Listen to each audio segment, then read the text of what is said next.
নমস্কার বন্ধুরা, শ্যামলীর জীবনের পাঁচমিশালিতে আপনাদের স্বাগত জানাই। আজকে আপনাদের একটা দেখাবো পটল চিংড়ি কিভাবে হালকাভাবে রান্না করতে হয়। এখন অতিরিক্ত গরমের মধ্যে আমরা খেতে খুবই বাঙালি মানেই খেতে খুব পছন্দ করি, কিন্তু খাবার এখন অতিরিক্ত রিচ খাবার শরীরে খেলেই নয় পেট খারাপ হচ্ছে, নয় শরীর গরম হয়ে যাচ্ছে। তাই জন্যে আপনাদের আজকে আমি একটা হালকাভাবে রান্না করে দেখাবো পটল চিংড়ি। পটল চিংড়িটা করার জন্য আমি যেগুলো নিয়েছি আপনাদের সেগুলো দেখাই। প্রথমেই আমি পটল ভেজে নিয়েছি, আলুও ভেজে নিয়েছি, ডুমো ডুমো করে আলু। চিংড়ি মাছটা আমি ভেজে নিয়েছি, চিংড়ি মাছটা আমার ভাজা হয়ে গেছে। আর এখানে নিয়েছি জিরে আদা, আমি বেটে নিয়েছি শিলে, নিয়েছি একটু কুচানো পেঁয়াজ, কাঁচা লঙ্কা, টমেটো।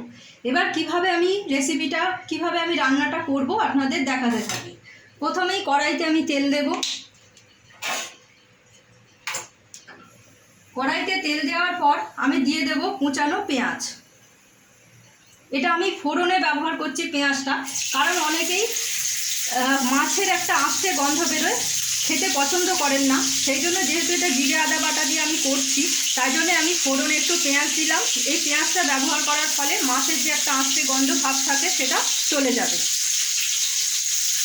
আপনারা যদি মনে করেন যে জিরে আদা বাটা দিয়ে করবেন না, পেঁয়াজ রসুন দিয়েও করতে পারেন, কিন্তু আমি সাধারণত শুধুমাত্র এটা অতিরিক্ত গরমের জন্য আমি জিরে আদা বাটাটা আমি ব্যবহার করলাম। আপনারা এই রান্নাটা করে খেয়ে দেখবেন, খুবই ভালো লাগবে। আরও একটা কথা বলি, আপনাদের যদি চ্যানেলটা ভালো লাগে প্লিজ সাবস্ক্রাইব করুন, ভিডিওগুলো দেখুন, লাইক এবং শেয়ার করুন।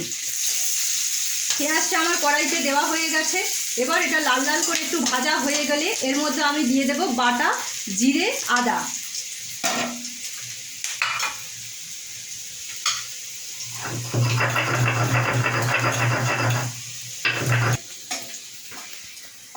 পেঁয়াজটা লাল লাল হয়ে ভাজা হয়ে গেছে। এরপর আমি দিয়ে দেব আদা জিরে বাটা,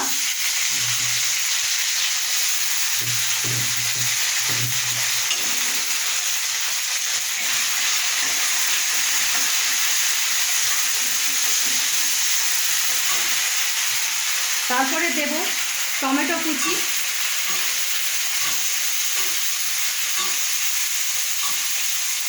আর কাঁচা লঙ্কা।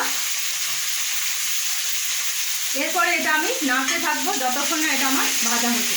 তার মধ্যে আমি নুন, হলুদ, সামান্য মিষ্টি আর কালারের জন্য আমি কাশ্মীরি লঙ্কা গুঁড়ো দিয়ে দেব।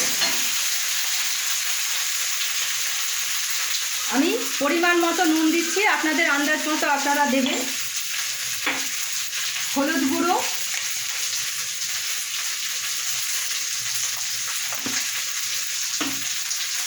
এরপর দেব সামান্য কাশ্মীরি লঙ্কা গুঁড়ো।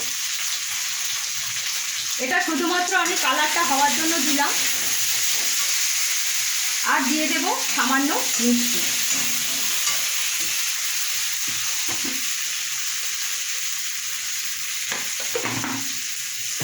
এরপর এটা আমি ভালো করে ভাজা হয়ে যাওয়ার পর এর থেকে যখন তেল ছেড়ে যাবে আলু পটল আমি এর মধ্যে দিয়ে দেব। আপনারা দেখতে থাকুন। মশলাটা আমার ভাজা হয়ে গেছে আর খুব সুন্দর এটা দিয়ে দেখুন একটা কালারও এসছে, যেহেতু আগে আমি কষার সময় চিনিটা দিয়েছিলাম আর সামান্য একটু কাশ্মীরি লঙ্কা গুঁড়োও দিয়েছি। এরপর মশলাটা ভাজা হয়ে গেছে, আমি দিয়ে দেব ভেজে রাখা আলু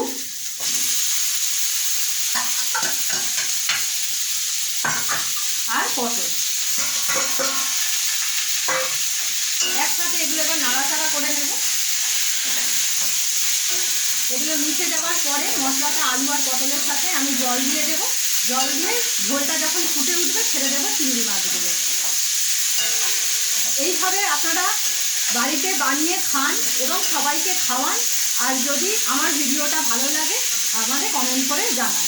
আজকে এইটুকুই, নমস্কার।